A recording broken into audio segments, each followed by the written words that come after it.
আসসালামু আলাইকুম আরহামাতুল্লাহি ওয়াবারাকাতুহু। আমি একটা কথা বলি, ধরেন আমরা যে কোনো দোকান থেকে যে কোনো জিনিস কিনি,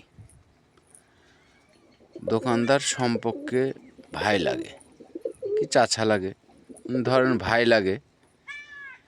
এখন বললাম যে ভাই 1 মাস 2 মাসের মধ্যে দিয়ে দেবো কি 2-5 দিনের মধ্যে দিয়ে দেবো, এরকম একটা সময় নিই।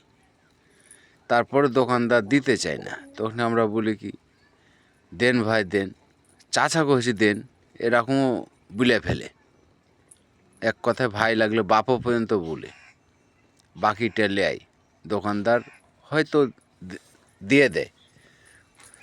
দেওয়ার পরে ওই 2-3 মাস চলে যায়, দেখা যাচ্ছে বছর ঠেকে যায়। এখন দোকানদার যদি চায় দিব, জি ভাই দিব, মাইরা খেয়ে নিয়েছি,